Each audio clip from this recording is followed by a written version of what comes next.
And you can imagine that this is exactly what a little perfume bottle that would have been used for that purpose.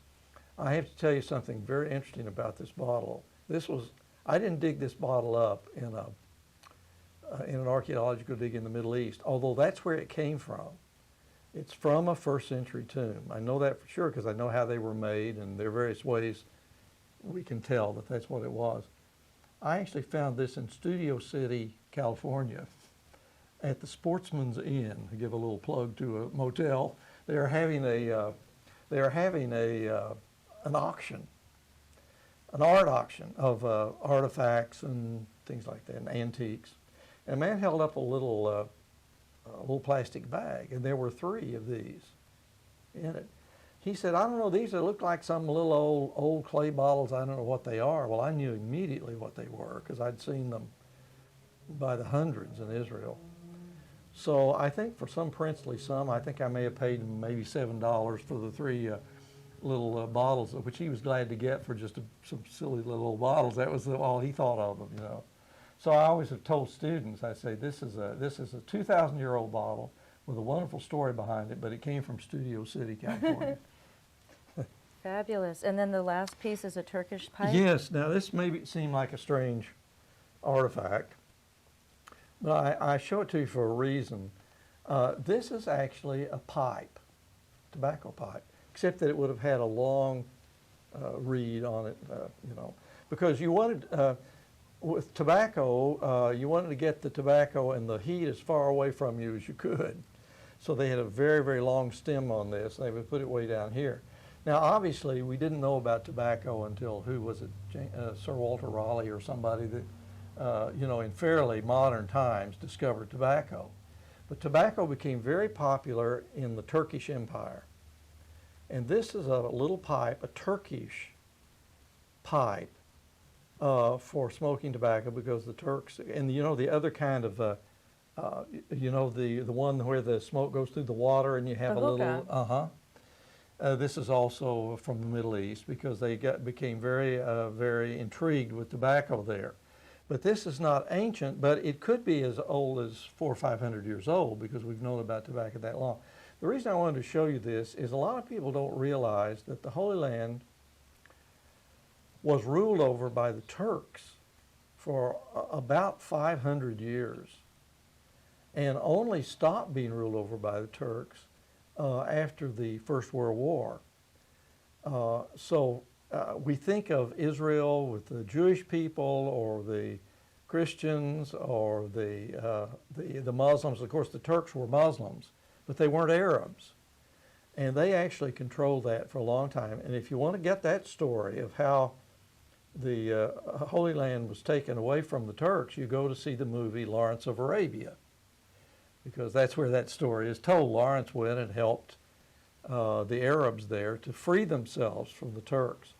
But we find hundreds and hundreds of Turkish pipes in excavations there. And students always get so excited until we say, well, you know, yeah, but it's a pipe, it's a tobacco pipe. You know, it's not really from ancient times, but it still is interesting. And it shows you the Holy Land's history is a lot more complex than people think. And 500 and 600 years, that's still pretty good. That's so much older than America is. We always say that in America, an antique is anything that's over 100 years old. Sometimes people say that.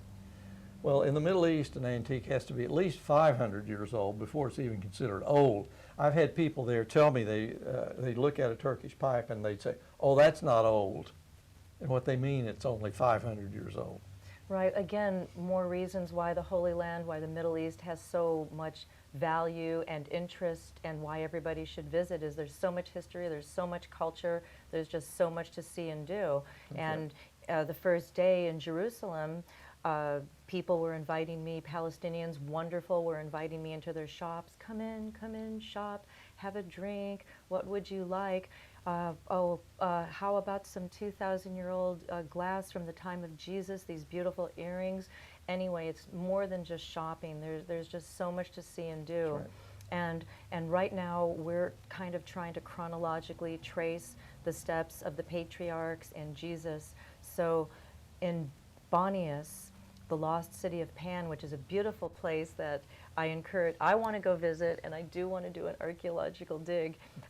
This city is beautiful. There's wonderful waterfall. There's a cave. There's history. It's just fabulous. You should go there. I should go there. We should all go there. And and nearby to Banias, not really nearby, but on the other side in Mesopotamia, on the other side in Iraq, which was ancient Mesopotamia, and Iran was ancient Persia. Right. And Mesopotamia, as we were saying in the previous show, is the cradle of civilization. And Abraham was Abram when he was originally in Mesopotamia, before he heard the call to come to leave his homeland and come to Canaan, Israel, before he went to Egypt and all of his travels. And so Abraham, according to tradition from what I've read, came through and eventually wound up, I guess, I mean, I'm cutting it really short, but wound up in Hebron, and now there's an Islam temple. Well, there's a very, very old building, the Tomb of Abraham, Yes, it is called. thank you. Yeah, actually, that is a very old building. It doesn't go back to Abraham's time. I mean, we could talk about, there's a lot of difference between traditions about things and scientific or historical truth about things.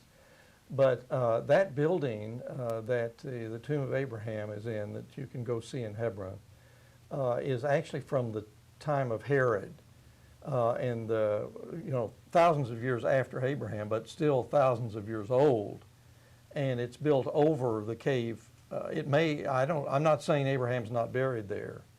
I'm just saying that the building on top of it there comes from Herod's time. But that shows you that even 2,000 years ago, people honored that spot and believed that that's where Abraham and Abraham's family had been buried. So that structure was built by Herod? Uh-huh, yes. It's probably the most intact Herodian structure. Herod was an incredible builder. All over Israel you find the remains of palaces and forts and so on that were built by Herod. For somebody to have lived so long. It's beautiful. The church where he did where he turned the 5 loaves of bread and the few fish and fed the 5,000 people, and yeah, as I say, most of the stories about the ministry and the Sermon on the Mount was preached up in Galilee, and Cana, which is next to Nazareth. That's where the story of the first miracle, where he turned the water into wine. It's the Cana wedding church. Yeah, yeah. So I guess the point is just a tour of the Holy Land doesn't just mean going to Jerusalem. Even though, that's an experience that everybody ought to have. Whatever religion they have, whatever they believe about the stories in the Bible, Jerusalem is a key story in human history. The story of Jerusalem is. So many times Jerusalem has determined what the whole rest of the world is going to do. It's amazing, really, that such a small place has had such an impact. And it's nice to see it for yourself. It's nice to go there and see it for yourself.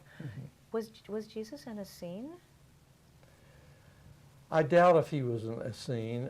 Jesus, he did go. There's the story about Jesus going into the wilderness, to the temptation of Jesus, with 40 days in the wilderness. Is that Jericho? Well, it's down in there somewhere. Yeah, we can't know for sure exactly where it is. There's some kind of connection between some of the concepts in Jesus' teaching and some of the concepts of the people, for example, at Qumran, where the Dead Sea Scrolls were found. But scholars are still working to try to see what the exact relationship of those things might be. There's a closer relationship actually between John the Baptist and the people at Qumran. He did a lot of things kind of the same way they did, go out in the desert and sort of reject urban life and so on. John the Baptist did that, and he ate locusts and wild honey and wore these rough clothes and so on, and went out there and really condemned the soft, sort of decadent life that he saw being lived in the big cities.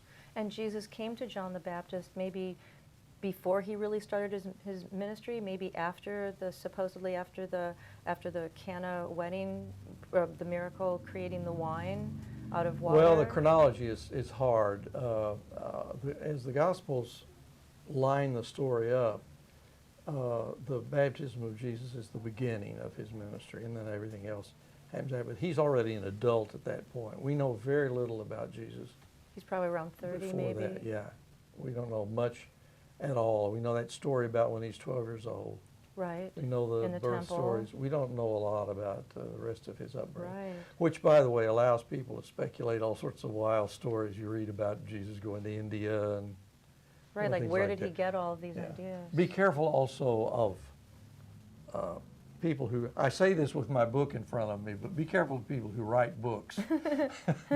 They sometimes, the more spectacular their theory is, the more books they sell, but that doesn't necessarily mean it's true. Well, it's wonderful to go visit the Holy Land and go walk the steps of what we think to be the steps of Jesus. And even though Jesus visited many places besides Jerusalem, there's a lot to see and experience, again, by visiting all of these places. Okay. And on Fridays in Jerusalem, you can walk with the Franciscan friars. They have tours that leave Friday afternoon, 3 or 4 o'clock in the afternoon. It's free. And you meet at what they say is Pilate's Palace, which is the first station of the cross. And many people on many days are carrying big, heavy wooden crosses throughout these tiny little streets in Jerusalem. It's beautiful. Jerusalem, you really have to go there. And some of the greatest museums in the world, don't go to Israel and not go to the Israel Museum. It's one of the great museums of the world. That's where the Dead Sea Scrolls are? That's right. In the Book of the Shrine? Yes. And if you get a little worried about, am I being told the real story, and what about what the guides are telling me and so on, you can count on the museums. When they give explanations for things in the museums, that's coming from the best qualified scholars in the world who've studied those things. And so I always tell people, go over to the museum and see what the story is there. The Israel Museum and the wonderful museums throughout the city of Jerusalem. It's really important to see those. Now, what about Jericho? Jesus was in, I think, Jericho, and Yes. Jericho's like the oldest inhabited, one of the oldest continuously inhabited cities on Right. the planet. And Herod had another beautiful palace down in Jericho, and there's the mound of Jericho, and of course people know the story about Joshua and the walls falling down and so on. That's a whole other story, but And later, too, I think Mark Antony owned Jericho and gave it to Cleopatra as a gift. And Jericho is also a wonderful place. Jericho now, as you probably know, is under the control of the Palestinian Yes. Authority rather than the Israeli Authority. And that's where they have the church, there's another cable car that goes to the church on the mountain. Up on the mountain. Lots of things to see in the Holy Land. Yeah. Yes, again, it's wonderful, and I do encourage everyone to go see for yourself. Go on an archaeological dig. It sounds like so much fun, and the Holy Land is beautiful all through the Holy Land, and there's so much history and culture. It's true. So I hope people will do that. We haven't even talked about the countries around, like Jordan and Egypt and Syria and Lebanon. You really need to make more than one trip, I think. Definitely, and I hope that you'll consider being a guest again so we can talk about these other places. I hope we can do that, yes. Thank you. Thank you so much. Thank you for watching Travel Angel. I hope you're encouraged to go visit these places. I hope you enjoyed it. I'm Donna Lynn. My guest has been Dr. John Wilson from Pepperdine University. Thank you and goodbye. See you next time.